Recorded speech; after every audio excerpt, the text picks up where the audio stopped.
Good morning. I'm excited to be back. I have had a couple of weeks where I haven't had anyone on. So welcome anyone who's jumping on. I have gone live a little bit early just so that people can get on before we get into the real meaty conversation. And in the meantime, I'm just going to talk a little bit again about what the reason is I do this. So why do I do this? I'm just going to check and make sure that I have got the stream working on my other screen. But why do I do this? I do this because I have spent so long meeting amazing people who I've always wanted to introduce to one another. So I've often sat there and thought to myself, this person should meet this person, or wow, this person would be so great to have mentor someone else that I've met or people that I know. So I've always wanted a forum where I can bring leaders together in this scenario. Hi, I don't know, I'm going to say this name right, Aliun. How are you, Alioni? So now, having created this forum, it's really an exciting place where we can really get leaders on and hear about their own personal stories, which I think we get some fantastic lessons from. And one thing that I think is really important is that people who are coming onto these lives get involved in the conversation, because the more you're involved in the conversation, the more you learn from the conversation. The whole concept of this is it is for you. It is not for me or the person necessarily coming on, but it is for you, the audience, to get involved and enjoy the conversation, but also to learn things from it. So if there's questions you have, if there's things that you want to raise, please do call it out and pop it into the comments and show us some love as well. We really want to know that you are there and we want to know that you're listening. So that would be great. Any likes, any comments that you've got as well. So please start by telling us you are here, where you're here from, and whether you're watching the live or the recording, and get involved in the conversation. Something else that I just want to mention, it was asked of me that, I can maybe work out a way we can get more of this information, more of this forum moving forward. So I have created a membership where people can come in. It is filled with the mentors from these conversations. So all of the conversations and the notes and everything from these are in there. Plus there are deep dive sessions with the mentors. So what I do is I go offline with them and we have deep dive conversations around some of the things that have come up and some of the things that people are asking questions about, and they will be in the membership, along with the opportunity to get involved with workshops and masterminds and roundtables with some of the leaders who are coming on here and acting as mentors for us. So do come along. There's a community in there as well that we would love you to be part of. There is a free offer for 1 month to have a look around. So please do come along and see what's inside. All of that said, I am going to jump into our session today. I am very excited to have Karthik on board today. So I'm going to bring him into the stream and then I will tell you a little bit about him. Hi, Karthik. How are you? Hi, Rebecca. I'm very good. Thanks for having me here. Yeah, thanks for coming. I'm just going to do a little intro on you. So you have to sit there and just enjoy the kudos for a minute. So as the APJ leader for Cloud Health by VMware, Karthik's responsibilities include building and leading the revenue team for them, enhancing partner relationships and ensuring customer satisfaction throughout the region. Karthik has a wide range of industry and international experience in leadership, sales, channels, and IT operations. And that is why I have invited him to talk to us today. So I'm very excited for that. Prior to Cloud Health, Karthik was head of enterprise business for Fortinet and APJ. And he transformed the business to enterprise focus and played a key part in Fortinet's growth from 770 million to I feel like I should do a drum roll here, 1.8 billion. Prior to that, he built up the strategic alliance ecosystem partnership for EMC in APJ with key consulting ISV and OEM partners. And prior to that, he spent many years in the US, in EMEA, managing sales, delivery, and application and infrastructure operations contracts for Fortune 100 companies for HCL Technologies, which is where I think you cut your teeth from memory. So Karthik joins us today. He's going to share a bit of his story with us. Some tips, I think, hopefully, because one thing Karthik's very good at is building high-performing teams. So would love to just sort of get into his mindset around that as well. So welcome again. And what a great resume. What an exciting history you've got. Just feel Rebecca. I'm just going to say hi to Mako, who's here as well. And I will I look forward to anybody else who's coming on, just letting us know that they are here and where they're here from. So, Karthik, I would love to ask you first, what made you, like, how did you end up in leadership? Because I think sometimes people seek leadership as a career and other times it just kind of comes to them. What was your story? Well, my story is it just came in. When I joined HCL, they had this management trainee program. So you just kind of like fresh out of college, they take you in. And it's a great training ground because they just throw you in the deep end of the water, right? Sink or swim, it's up to you. And I was 24 when I'd never left India, never seen any other country but there. And I hopped on a plane and packed my bags and I moved to Connecticut. And Chennai is like hot and sweaty and humid, and Connecticut is just hell freezes over during winter. Right.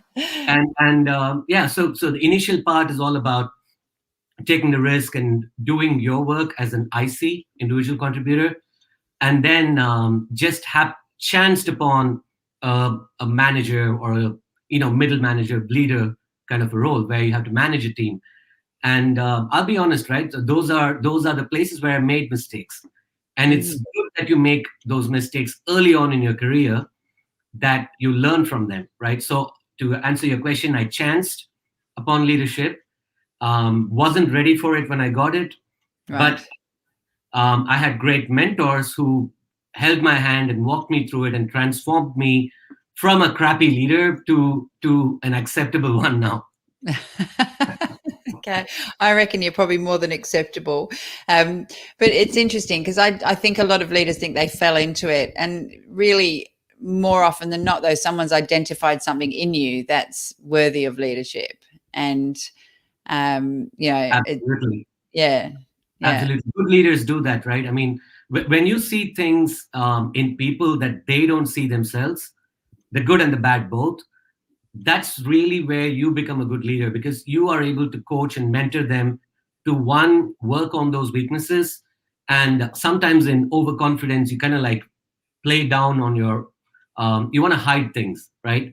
And good leaders will be able to spot that, the BS and your weaknesses and your strengths. Sometimes you're even unaware, blind to your own strengths. A lot of people are like that. So I was lucky to have them. Absolutely. And it's interesting you say that because I think sometimes people are blind to not just their own strengths, but their own weaknesses. And a key part, I think, in the transition to leadership is self-awareness and acknowledging and being okay to accept feedback, which obviously you did. So it's not always the case. So yeah. And so you moved into leadership, and then you were sort of pulled into various exciting opportunities around the world. What stands out for you in terms of that first sort of section of your career as big kind of learning moments for you? Oh, quite a lot actually. Because first thing I learned is to unlearn whatever I knew, and this is what going into different countries. If you want to be a part of a culture, if you want to be accepted there, we spoke about it offline as well. You got to unlearn, because what you know is stereotypes about the country, about the people, about the way they do business there. And we often act on it, right? And in this day and age with YouTube and LinkedIn and a lot of other material, you feel actually very close to the people and the culture where you're not really part of it. But when you land in there, you got to unlearn a lot of things and you're going to start from scratch. And that's the key part of the process. And then work on your own self, where the way you communicate, the way you put things across may be misconstrued. They may take your nods as a subtle yes in some places. Some places when you shake hands, the deal's not yet done till it's inked on paper.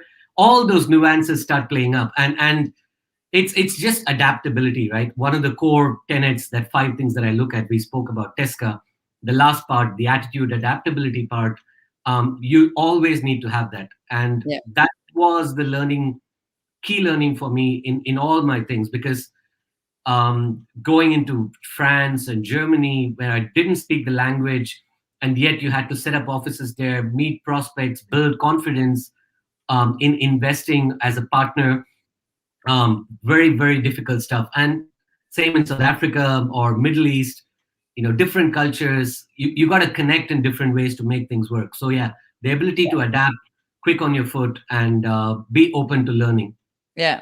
And something you mentioned to me when we spoke a few days ago was that you would rock up to the local bars and try and sort of meet the locals. That was a key part of your inauguration into each place. Why was that helpful? Well, first off, it makes you feel a little less lonely. When you're young in your career, when you've uprooted yourself from one country and you've gone in there, you really don't know anyone, right? You've got and most of these places, I was the first one to open up the office, so I don't even have colleagues next to.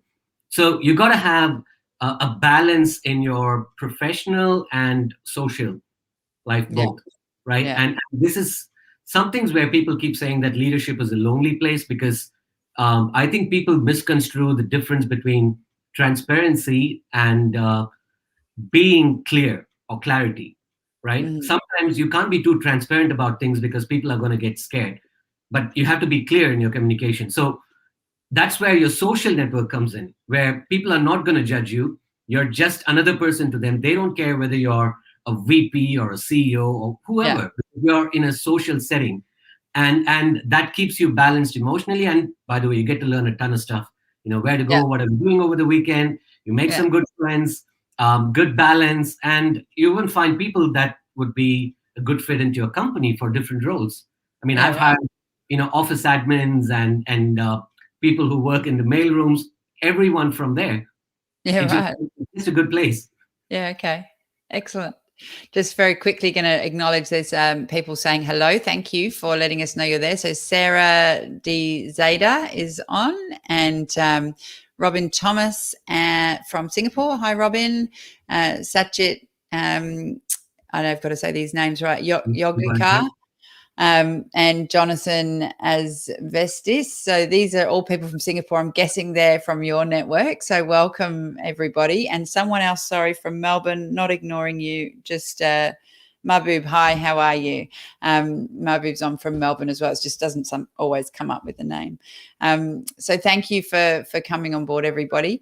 Thank you for sharing that with us. And I think that the social element's really important, and also just learning those local idiosyncrasies and so forth. That's a really helpful way to do it. So you moved from HCL into Fortinet next, wasn't it? And EMC. Sorry, EMC. Whoops. Yeah. And that was where was that, in Singapore? That was in Singapore. Yeah, I moved Okay. into Singapore about 11 years ago. Okay.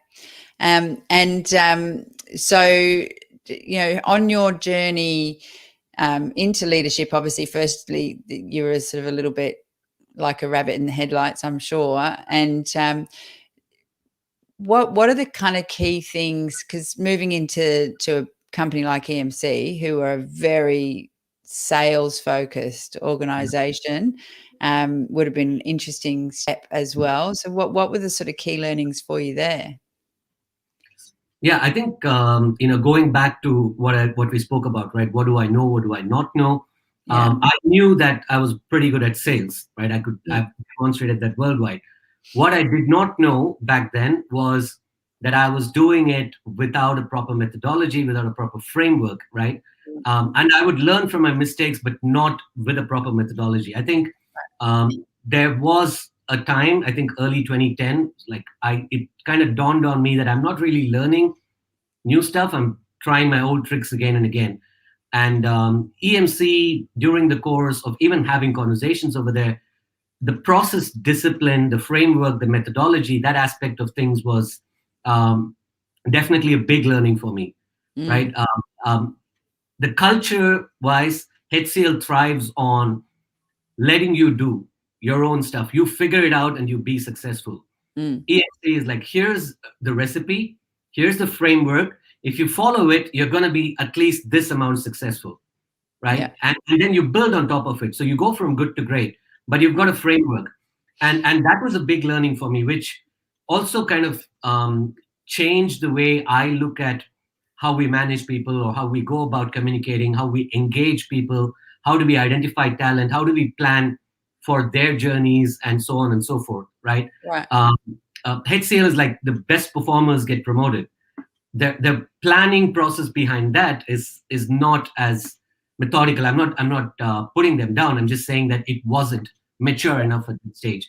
Yeah. And those are all important aspects. As I grew into my career in later stages, it helped me to have a balance in terms of identifying high potential people within the team, making sure that everyone has a career path. They knew where they fit in, they knew what their gaps were, and they knew what they're working towards. And everybody in the team knew what I was good at and what I was not. What are my weaknesses? What do I Mm, hate doing? And that's where you balance as well.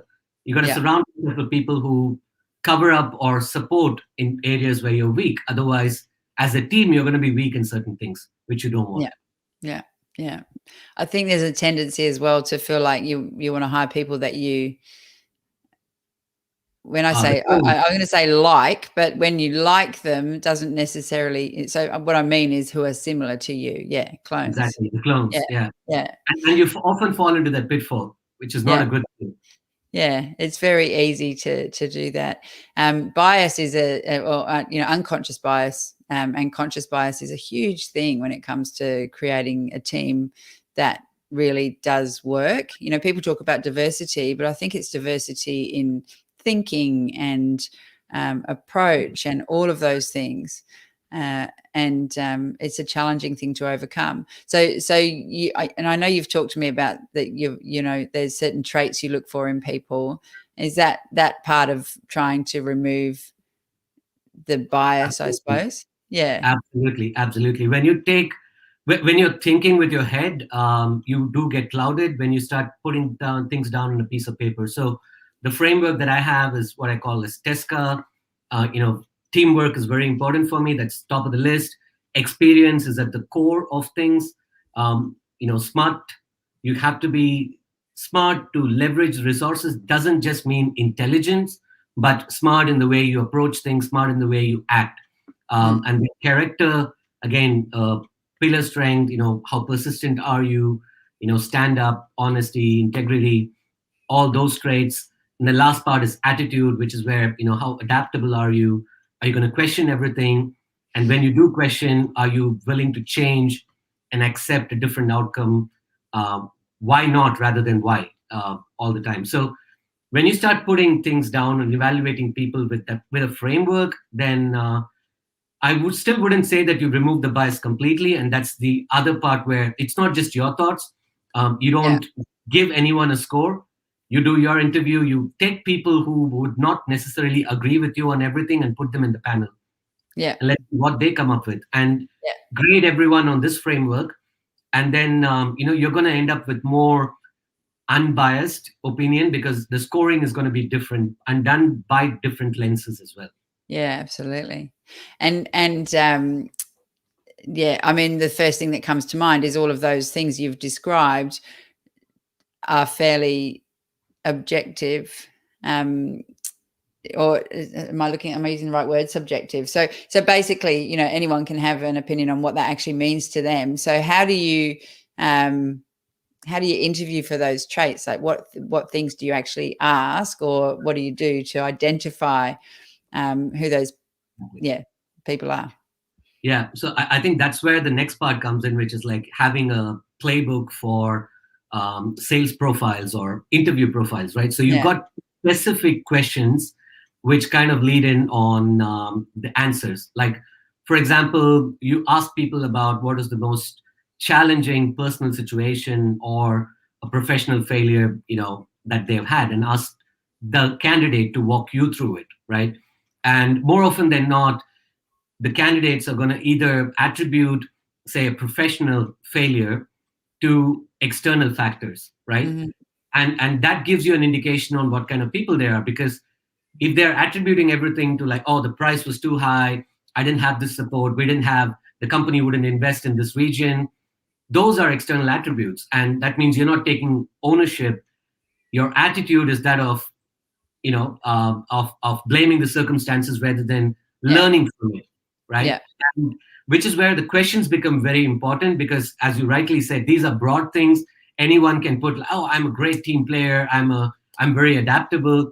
But then when you have the conversation, when the interview questions, so there's a set of about 30 questions that we have, that I have over the course of my experience, which I encourage anybody in the interview panel to ask and dig deeper into those. Yeah. And that's when you find out the real substance, because it's not a straightforward, are you a team player? How many people are going to put up their hands and say, nope, I'm Yeah. not? Yeah, absolutely not. Yeah. So in terms of I had a question and then you made me, and I got distracted. What was the question I was going to ask you?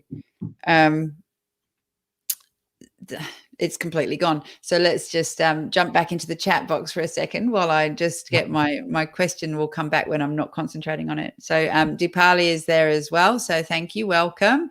And I would just love to say to those of you who are online, I think there's 23 online at the moment. So we don't know who you are unless you tell us. So don't worry. But I would love to ask you to pose any questions you might have, anything that you would like to know about Karthik's journey or some of the lessons that he's learned, or insights that he has when it comes to hiring high performing teams, so that it doesn't just become a conversation between he and I, but you're involved as well. So I'll just put that out there. So we're talking about forming the right teams. Do you think that you've made do you think that you've made hiring mistakes in the past? I'm guessing you probably have. Of course. And so what have been the biggest learnings from the mistakes that you've made? So that's good that your framework's excellent. And I'm just interested to drill down a little bit more into that. Yeah, so there are aspects of the framework which are not completely perfect, right? And I think the one hiring mistake that stands out for me was, I made a hiring judgment between two candidates. One was 95% fit in terms of experience that mattered to the job. Yeah. The other one was only a 70% fit, and they had to bring a lot of transferable skills to that role. And I went with the one with the 95% experience because I'm like, man, we're back behind on numbers. We've ran a quarter without this role being filled. I can't afford to wait for a person to come in and ramp up. And well, hindsight, it was a bad decision, because this Right. is the place where you have attitude and the way people, the ambition and drive or the ego drive, as they call it, right? The balance between those two. Sometimes drive can compensate for a lot of lack in skills Mm. and knowledge, because you will pick it up that much more faster because your drives that much more than the other Yeah. person. And that was the biggest difference, because this candidate had all the right experience, but the drive really wasn't there, because they wanted to be on a cruise mode, whereas the Right. other candidate knew what they lacked in skills, but they were going to compensate for that with drive. And Mm. I think over the years I've started balancing that out a lot more, where now I'm more in favor of giving drive a higher weightage Hmm. than the actual skill sets that they come up with, because smart people can pick up a new product technology faster than and with the right drive than people Yeah. with less drive. Yeah, absolutely. It's interesting you say that. I mean, I've been recruiting for 20 years in the space, and something that I have often come up not against, but I have come across is companies who say to me, they must have this many years selling to this specific marketplace or this specific customer, Yeah. and what I find is often that these people are so comfortable in that patch that they kind of Mm. don't go and lift up rocks and look in new places. They don't sort of expose themselves to possibilities. Whereas if you've got someone coming with fresh eyes, they're lifting up every damn rock, and they're not getting sort of comfortable with that. Just with who they know and what Yeah. they know or what they think they know. And so, there's often diamonds that are found under those rocks, and new relationships that perhaps someone who's got is comfortable with their current network wouldn't think of going to. No, absolutely. And I think it's also, we are partly to blame for it from an organizational culture standpoint, because a lot of the companies are getting more narrow in the job description. Once you straitjacket a person, tell them, oh, you don't have to worry about it. That's not part of your JD. You kill the curiosity, right? Yeah. When we talk about kids wanting to explore and learn, and you come into a corporate world, you're doing the exact opposite of it, saying, no, you don't need to talk to legal, don't worry about this part, don't worry about that part. And then you expect people to come up with innovative ideas. I mean, not going to work, right? Yeah. So Yeah. you need both the people coming in with the right kind of mindset, and also the organization to be a conducive place for them to be able to give those ideas or innovate. Yeah. As you already said, look for diamonds under the rocks. If only we allowed. Yeah. Yeah. Um, Hi, Philip. How are you? Philip Belcher's on and has actually asked a question, um, which is, what is your method to actually identify the appropriate attitude? Yeah, I think we were talking about it earlier in terms of the questions, right? So it is, again, it comes down to active interviewing where you are engaged in deeper questions. So the first thing, as I said, whether they attribute their failure or even success, right? Talk about the successful deal that they've done. And they're going to attribute that to themselves. Like, I made this, I did this. You and I both know in sales or in anything else, you're going to have a team of people. You have pre-sales, you have the product managers, you have everyone playing their part, and you got to give credit to the other factors in, right? That shows whether that's again an attitude thing.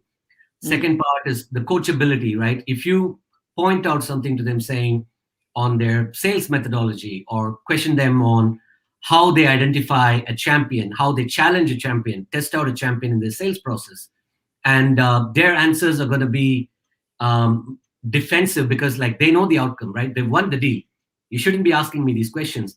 Just because you won an opportunity doesn't mean that you covered all the bases, right? You do get lucky more Mm. often than not, Mm. and you got to be willing to admit that, right? And Yeah. that shows the adaptability factor, and they're willing to learn, and that they are learning from everything, right? Every step, whether it went right or went wrong, they're learning from it. Yeah. And these are all things that we look at in the attitude side. But Yeah. yeah, last but not most important thing, the balance between ego and drive. You got to have high drive, but you got to have ego, but only you got to check it in, right? I can't say no ego at all, because ego also gives you some amount of confidence that comes with it. I can do this, right? Yeah. But yeah, I don't know, Philip. I probably Yeah, no, can talk longer, but just thought I would give you this at a high level.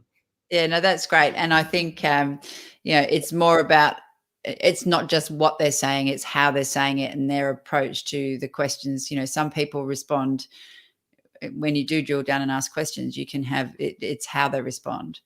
Exactly. Yeah, absolutely. And Robin Thomas has asked, any author you follow or management books you recommend for upcoming sales leaders? That's a great question. Oh yeah, I just got off reading one of the books by John McMahon. He was the ex CRO of Blade Logic, BMC, PTC. Great guy. They've got many videos. So he's got a book called The Qualified Sales Leader. Okay. Go and look them up. It's all around MedPick. I'm a big fan of MedPick methodology. It's a framework, but more importantly, what goes on behind that and why you do it in qualification and general being a sales leader, right? And Yeah. uh, just a very good book. Another book that comes to my mind is called Mindset, Uh-huh. and that divides people into fixed mindset and growth mindset. Yeah. And it's an interesting book. If you're a father, you should read it because that's going to teach you, or father or mother. If you're a parent, you should read it because that's going to teach you how you interact with your kids and put them in that growth mindset rather than a Yeah. fixed mindset.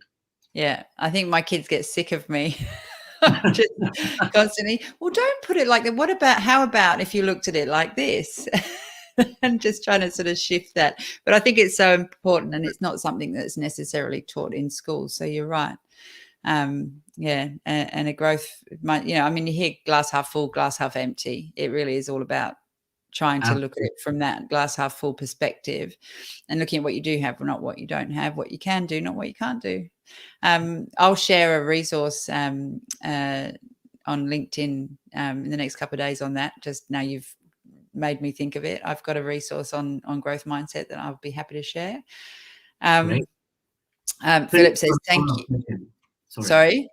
Philip's got a follow-up question. No, it says, do you take into account areas outside the work situation to determine their resilience, passion, EQ, etc.? Absolutely. Absolutely. Because work situation doesn't test you on all counts. Trust me, even your character, attitude, a lot of them come in, from outside your work. And so, yes, the kind of sports they play, the kind of circle that they keep up, social circle, how they treat friends outside, and that's something that I usually do in reference checks, and people in common with them. It's not just about the peer network; it's about the 2-3 level below them and how they treat them and how they view them as a leader, as a salesperson, as a manager, as a colleague. It's all extremely important. So yes, resilience, passion, emotional quotient, all of these are things that we look at, and a lot of it is definitely outside the work situation. Yeah, brilliant. Thank you. Philip, by the way, Philip Belcher is one of the mentors in the membership and has been on here as well. So has always got some really great insights. So thank you for that, for those great questions, Philip. Amit is on. Hi, Amit. Great to see you. And he has asked, what is your morning ritual? Interesting one. So I tend to get up early in the morning because I've got kids who are 4. Right. So kids, have you got twins? I've got twins, a boy and a girl twin. So I get up anywhere between 5:30 and 6, and then the next 1 hour is me time, and this is the time that I crunch the news. I look at the trades and the stock markets and the company situations, and then there's half an hour devoted to just learning new stuff. Any new interesting topics that are coming up, and this is where I pick up the books that I want to read next or people that I want to listen to. These days there's an abundance of good podcasts and listening material. So when there's nothing going on in your brain and you're really absorbing everything that comes into, and this has been the early morning ritual is something that I strayed away from for a few years in my career, but my initial days, from my young days, my school days, 4:35 a.m. has been it. So I've kind of gotten that groove back. Yeah. So No, that's awesome. It's very powerful. Yeah. Very powerful. Thank you. Great question, Amit. Thank you for asking. We have hit 12 o'clock in Australia, and that would be 10 o'clock, is it, 10 over o'clock for there? me. Yeah. Yeah. Yeah. Great, So great. yeah, it does go really fast, doesn't it? So I thank you so much for your insights today and sharing your story with us, and especially your insights around building teams and sort of hiring for the right sort of areas. That's awesome. Um, I have one more question for you, and I think I didn't preempt this with you, so you didn't have any thinking time. So, but my last question is. If you could only give one piece of advice, so it was the only thing you could tell someone in leadership or coming up in leadership, that was the most important thing you thought they should know, what would it be? I would say take risks. Okay. um, because in leadership, many a time when an opportunity is presented to you in your career growth, forget it, leadership, in a career to take a chance, get into a role, more often than not we look at it with a chance of success. What's my chance of success there? And you want to look good. Mm, And we all fall in this trap of, like, you just want to look good for the outside, but you are not really feeling that inside. Take the yeah. risk to, risk of looking bad in front of people outside. Doesn't matter, as long Yeah. as you're improving. And these are the same people who are going to come back and applaud you when you actually look good eventually. Yeah. So yeah, take the risks. Don't be afraid of losing, but measure the risk as well. Be aware, Mm, coming back to our same point, right? Know your strengths, know your weakness, be aware, and then take the risk. yeah. Yeah. Yeah. Absolutely. I mean, the only way you can learn is through making mistakes and failing, and taking risk is really where that You comes want to in. put yourself out there. Otherwise, Yeah. you'll never Yeah. know. Yeah, absolutely. This has been fantastic. Thank you so much. I hope everybody who's on has enjoyed it. And just, I'm going to stay on for just a couple more minutes and just make sure people have the sort of information they need if they want to access the mastermind. So thank you so much. Really, really appreciate your time, and looking forward to hopefully having perhaps a little more of a drill down with you on some of this recruitment conversation, where we can maybe record some stuff for the mastermind as well. So yeah, that would be Thank you so amazing. much, Rebecca. Thank you so much for having me. And I hope everyone out there stay safe. This is COVID, and just hope that you and your families and your friends and loved ones are all safe. So take care. Yeah, that's lovely. Thank you. I concur. All right. Take care. Thanks, Rebecca. Thank you. Thank you so much, everyone, for coming on and joining us. What an insightful conversation. I really enjoyed that. And of course, my favorite subject, recruitment. So that was good. It's always good to get different perspectives from leaders and how they think and how they operate in that space as well. So just wanted to remind you, there is an offer for you to join the mastermind or the membership for free. Come in and have a look around, join the community. There's access in there to a lot of the leaders that I have had on the show over the last goodness knows how long. I think there's something like 26 or 27 in there now. And there's some wonderful deep dive conversations that have not been recorded live, and some pop-up coaching stuff as well. So do come in, have a look. You'll get access to all of the notes as well. And I hope to see you there. And I look forward to seeing you back here next week. And I will have another leader who I will announce on Monday. And very, very excited to be talking to them as well. But I will announce the name on Monday because I'm just confirming which one of two people it's going to be. So I look forward to seeing you all then. Thank you so much for your engagement. You're all amazing just for being here. And I hope to see you again next time. Take care.